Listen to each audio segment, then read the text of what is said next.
Hello, everybody. How's it going? My name is Klaus. This is my house, and today we're doing a little bit different video. I have had a couple requests to kind of explain and show how I do my recordings and how I do my streaming, and it is this all-in-one tool, OBS. It is open broadcast software. It's open source. You can find it on the internet. You can download it and use it for free. There is nothing. It's a great tool. It has a lot of different audio codecs and video codecs and whatever you could ever think of. Like I said before, it's multifaceted. So it records and it streams, and it can do both at the same time, all within one tool. So it's very, very useful. Anyways, with that out of the way, let's hop right on in. All right, so you can see here, I pretty much have my own settings. I have my games and I have my desktop, and that's basically what I have set up. But for you guys, when you first download this, you're not going to have any of this stuff. So the first thing you're going to have to do is add a scene. So you just got a little plus arrow there under scenes, and you hit add. I'm just going to call this how to because that's what we're going to do. In order to add sources, what you're going to need to do is go to our sources window here. And I'm going to show you just an easy one really quick. We're going to do a display capture. Now, if you're recording games, I'm going to be very honest with you here. This is like the last option that you're going to want to use. It works, but it's not going to give you the best performance that you can possibly get. The best way that OBS works is by actually hooking into the render process of the game that you're playing. So, either by finding it by the executable or the window, it just hooks into the DirectX if it's Windows, or OpenGL if it's Linux. I guess there's OpenGL games on Windows as well. But that's the way that it works best. So I'm just going to call this screen, let's say, and you can see it automatically detects the display that we're on. Now you can tell it to capture the cursor or not. I like to have it capture my cursor because I tend to do a lot of stuff with the cursor. And then if you have more than one display like I do, you can just flip whatever you want. Now you can see me. This is actually where I'm recording the video right now. So I'm using two instances of this using a display capture right here. You can see it says right. That is my right thing, or maybe you can't because this is a small window, but whatever. We're going to keep it on this display over here just because we can. And you can look at OBSception. All right, so like I said, that is the simplest way to set up your capture. All right, so we're here in the Fallout 4, as you can see, and you can see the desktop is actually capturing everything quite well. I just did that to show you that it's actually working. If you ever wanted to turn a particular source off, which you might, because if we look back at like my game setup, I have like 5 different sources. You can turn them on and off by just clicking on this eyeball. And you can see things will disappear. Pretty straightforward. Now, like I said, screen is not necessarily the best way to go, especially if you're recording games. It is much, much, much better if you do either a window capture or, the best way, a game capture. So, what I'm going to do for you today is just add a window capture here, and we're going to just call it window. And as you can see, it's detecting the window as Fallout 4. It can detect all of the windows, so hell, we could just put this on Chrome, we could put it on the other OBS window, we can put it on my file structure if that's really what you guys want to do. But you just tell it the window that you want, and you can go by window class or window title. It makes no difference to OBS whatsoever. So what we're going to do here is we're just going to click OK.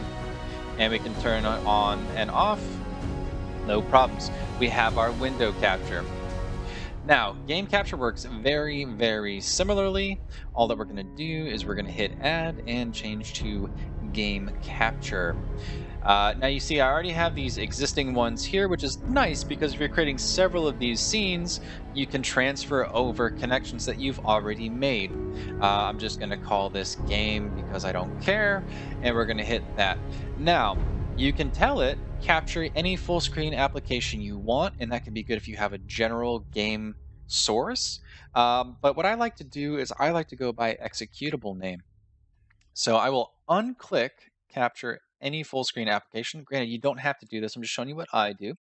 You'll see that executable name is now no longer grayed out. I will hit Window and I will just hit Fallout 4. What? Fallout 4. There we go. And I will hit OK. And I don't know why this one, it's probably because this one is hooking into it. Interestingly enough. Oh, no, I remember what's going on here. Hold on one second. We do that. And then we come back out. So with the game capture, sorry for the brain fart. Sometimes it doesn't show up until you actually enter that game. Like it will recognize what's happening there, but it won't actually connect and all of that jazz. So that's just an FYI for you guys that are interested in doing this game capture service. If you don't see it black at first, make sure you enter your, or sorry, if you don't see the game at first and it looks black, then just go into the game and come back out. And if the black screen hasn't changed to the game feed, then maybe you can be a little bit more concerned. But right now, you should be fine. All right, so the one last thing that I want to tell you guys how to do, but is not going to work for me at least, is to add a webcam. You can also do this with all sorts of other stuff. You would just go down to Video Capture Device, and you can see I already have webcam in here. Now, the problem with this is that at least my webcam, and I'm not sure if this is the way the program works in general, if I have two OBSs open at the same time, the one that opens first, or the one that opens the webcam source first, is going to be the one that gets the webcam. So you'll see it basically connect, and I'll just call it webcam 2, right? You can see it detects it, the Logitech QuickCam Pro. This thing's like so freaking old. And then basically you can tell it how to do all sorts of stuff. You can tell it to capture the audio or use a custom audio device, which is what I do. And I just tell it to use my guy here. Let's do that, whatever, I don't care. You should also note that if it's at the top, it's on the closest layer to you. So the video that you're watching here, the webcam is actually, what's it called?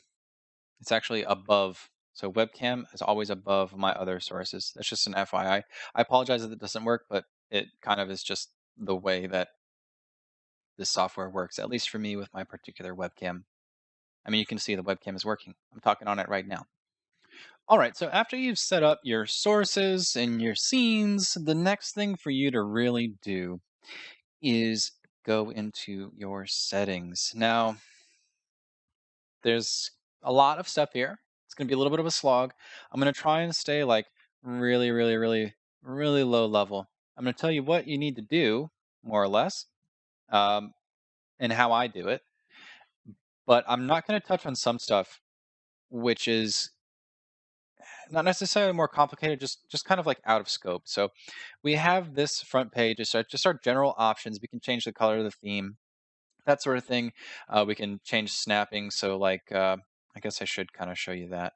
Um, the snapping thing is this, right? You can resize to whatever you want. That's how I get my webcam super small. I just always bring it in like that, basically. And then you can move it around. And then there is snap. So when you get close to an edge, it will just snap. It'll just snap in there. Anyways, Stream is pretty straightforward.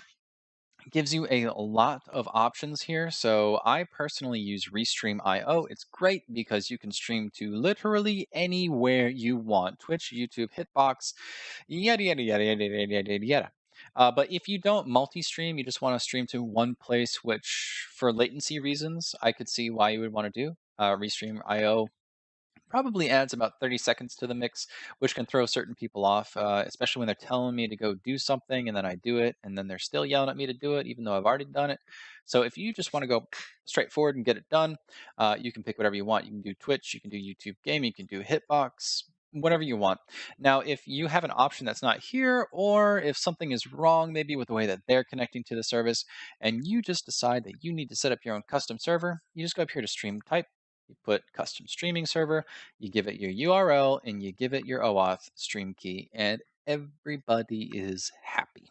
As far as the rest goes, we can go really quickly to audio. I'm going to come back to output, but that's like the last thing that we need to talk about. This is a really, really straightforward section. Basically, everything gets picked up, more or less. Not much to worry about here. It'll basically go to your default devices, but I always like to specify that I'm using my sound card stuff. So I'm using my sound card speakers, I'm using my sound card microphone. Um, I'm also using I'm actually using a 48 kilohertz sample rate, and it doesn't really matter a whole lot. So you get a little bit extra band, um, but it's higher frequencies. You don't really need to worry about all this stuff. 44.1 or 48 is going to work. There's arguments over audio drifts and all sorts of shit like that, but that is out of scope of this video. Next up is video itself. This is a really good tool that I often use. Particularly because of this output scaled resolution. You can make it whatever you want. You can not scale it. You can scale it to 1280 by 720p. I actually stream at 720p because it looks better for the bitrate, and we'll go to that in a second. But it does have this base resolution, which I always record and stream in a base resolution of 1080p. Now I do, like I said, downscale the resolution. And there's a couple different types of downscale filters. Again, the arguments over why to use these is a little bit out of scope, but just know bicubic works great. Lanczos works a lot better, but it uses a lot more resources. And for those of you that want to record at crazy frame rates, whatever you want, 24, 30, the 59.94, 60, it doesn't really matter. They present you with common FPS values that you can do. I always stick with 30. That seems to be okay. But if you really, really, really want to do 60, you can go down here and select 60. If you need to be really technical, you can go 59.94. Do whatever you want. You can pick integer values and then you just put in whatever you want. You could take fractional, and I really don't know why this is useful, but I'm sure someone is going to use it. So that is that. Just put that back on 30 and everyone's happy. Hotkeys. These are very, very useful. This is essentially how I do all of my recording. I don't actually ever hit the buttons to say start streaming and stop recording and this and that and the other thing. All I use is hotkeys. So basically what you would do is you would go into here. Interesting. Oh yeah. So it's going to break it out by all of your scenes. And then you can basically show and hide whatever the hell you want. It doesn't really matter a whole lot. And then you have all of your audio stuff. So it's literally really, really simple. You just go in here and let's say start recording is like, I don't know, you want that to be backspace. You hit backspace. Now, the nice thing is you can also stop this with the same key that you start. So just backspace again. And then anytime you hit backspace, boom, you're good. If you made a mistake, you can either hit revert or you can hit clear. Everybody is happy and it will stay the way that it stays. This last little part, the advanced section, I honestly don't really ever touch this. It has the option to pick the renderer, which is DirectX 11. I will say it doesn't work with DirectX 12 at this current moment. That is going to change in the future. There is talk on their forums that they are going to update it for DirectX 12 support. But as it's not really a huge deal right now, as not many games are using it, this shouldn't be so much of an issue. Unfortunately, the only other alternative if you need to do a DirectX 12 game is by using that display capture, which does kind of suck. Alrighty, so this is, I mean, pretty much it. You can add in your own custom stream delays, you can do your file names. Not really an important section overall. The big one is going to be the output section. So more or less, this is the simple view, which, I mean, if you don't really know a whole lot of what you're doing, I wouldn't necessarily say you should disregard this. This actually might be something great for you because it's just going to be one place we can go, boop, this is what I want. So for the streaming video bitrate, I have it set at 2500 right now. This is pretty much the default. Not too much of a talking point here, honestly. For encoders, you can pick what you want. I have an NVIDIA card, so it's detecting NVENC, which is a hardware solution versus a software solution. If you guys are really interested in the difference between hardware and software, it's not that crazy. You can look it up online. Basically, software is going to use more resources but better quality. Hardware is going to be worse quality but use less resources. So if you have a really demanding game, a hardware encoder might be better. If you have, I don't know, you're really worried about quality, then you might want to go with a software encoder. It really doesn't matter. Also with the audio bitrate, you might want to play around with this a little bit. I always put it at 192. That's really just about as high as you really need to go. If you're going to actually be recording a game and not streaming it, I don't recommend going with a bitrate that low. It's because as you're playing the game, you're already compressing it to look like shit. And then when you edit it, it's going to compress it again to look like shit. And then when you upload it to YouTube, it's going to compress it again. And then you know what you have? You have shit on shit on shit. And that's really shitty. So, what I would recommend if you're going to record, don't use same as stream. Um, they have this high quality, indistinguishable quality, lossless quality. This is where I kind of like leave this boat of simple mode because I like to know exactly what's going on. And it does give you little warnings about little things that are going to happen. So, you could have lossless. Yeah, that's great. See, this is like, whoa, bro, you might want to calm down. You might want to calm down. But yeah, it's pretty nuts. I actually don't want to use that. For recording format, I would just say MP4. Just about everything these days accepts MP4. You can do MOV if you want. You can do MKV, but MP4 is kind of where it's at, in my opinion. This other stuff doesn't really matter a whole lot. And that is the simple view. Now, I'm not a fan of the simple, so I like to go advanced, and I just want to brush over this really quick. We have back here audio tracks. So what I'm going to do is just say these are going to be like 192, 192. So track 1 is going to be mixed. Track 2 is going to be desktop. Track 3 is going to be mic. All right, so we got that stuff set up. We're all good? We're good. I'm just going to actually hit apply because why not? All right, so then we're going to pop over here into our, well, we can go streaming, but it's essentially the exact same thing. We'll start off from streaming. It's the exact same thing. Exact same thing as simple mode, basically. You define your bit rate, you define your rate control. Constant bit rate is arguably the best way to do it. You can do variable bit rate if you want, but from my experience, that tends to look like shit. A lot of shit, a lot of shit. But yeah, more or less, very, very simple. Nothing has changed from the simple view. Now, recording is where it gets really, really nice with this software. As you can see here, it has audio track. Now you could use 1, which is the mixed, and you'll notice I kept streaming on 1. This is actually how I do it. I have a mixed audio with my desktop and mic, and that's what I stream to you guys. And for my recordings, I actually use 2 and 3. I have a separate audio track. So that way, if my voice is a little bit low or my gain volume is too high, I can adjust them separately to bring them into balance. You can specify your particular recording path if you want. You can generate without spaces or with spaces. Some editors have a problem with that. Like I've been saying, use MP4 because it does support that separate audio tracks. They are warning you down here, certain formats such as FLV do not support multiple tracks per recording.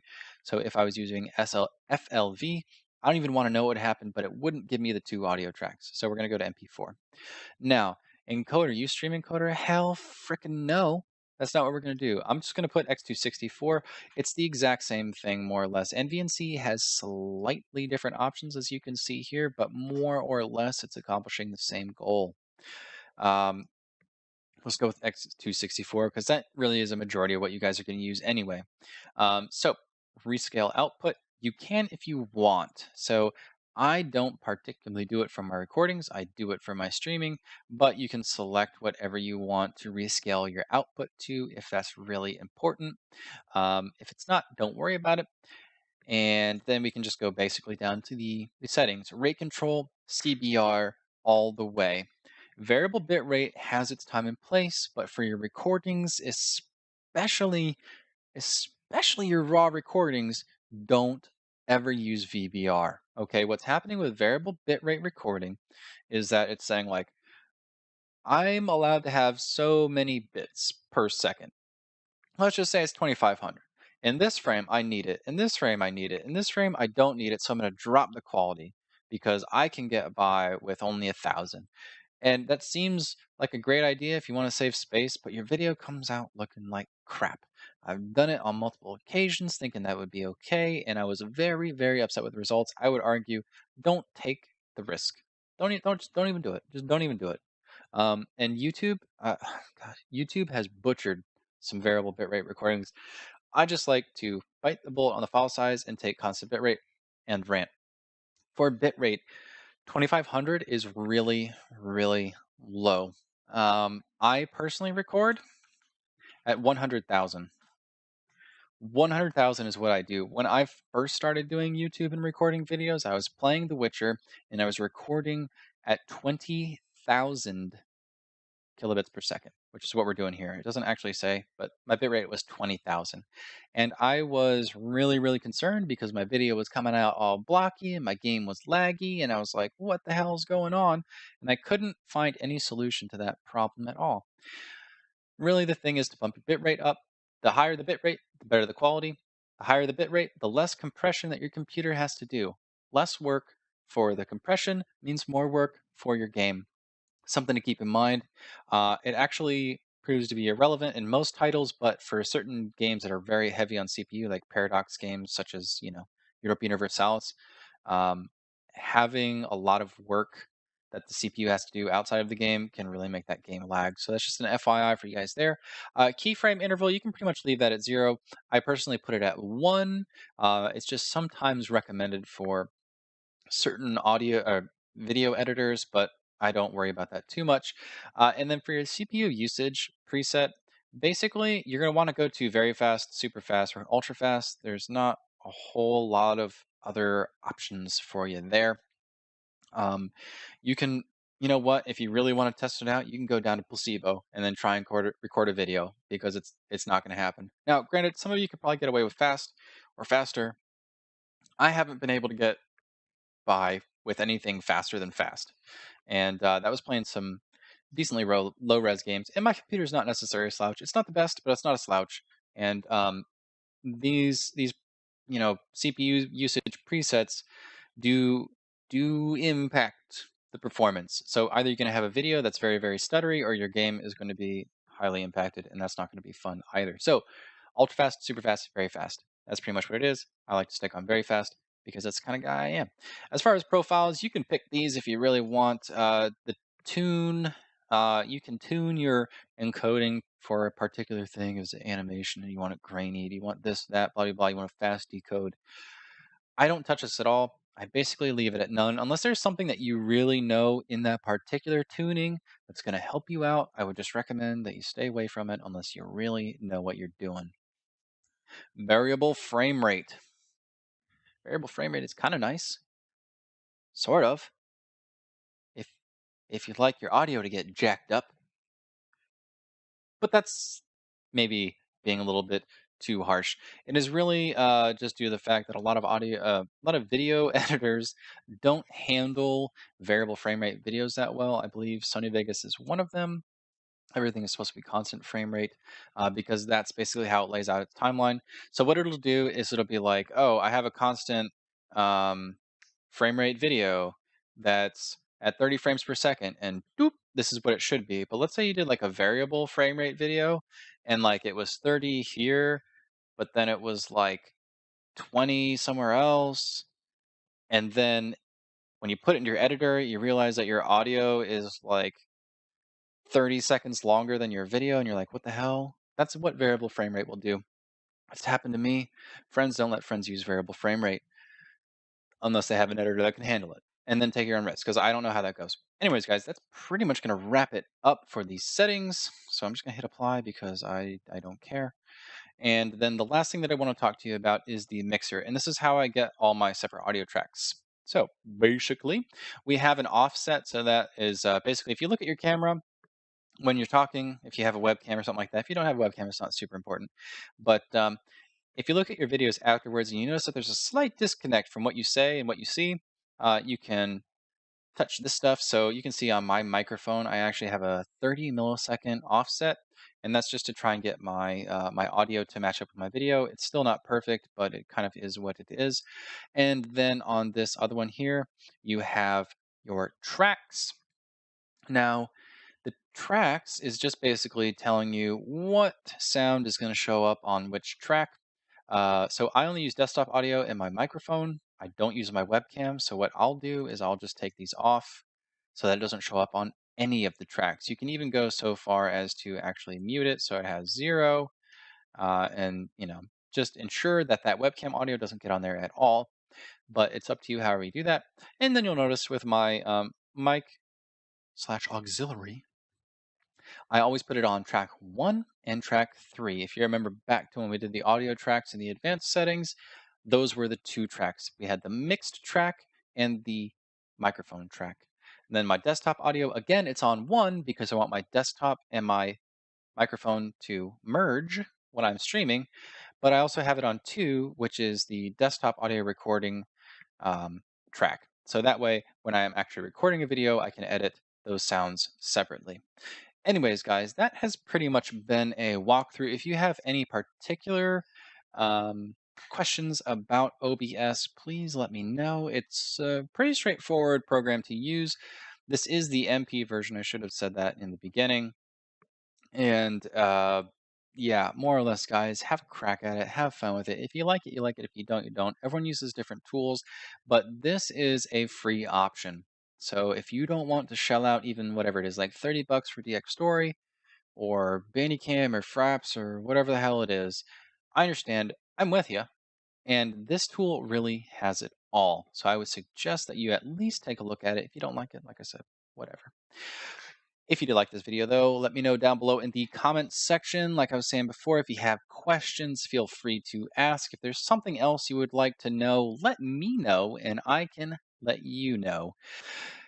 Anyways, I hope you have all had a great day, great night, whatever it is to you, and I will see you back here next time for some more House of Klaus.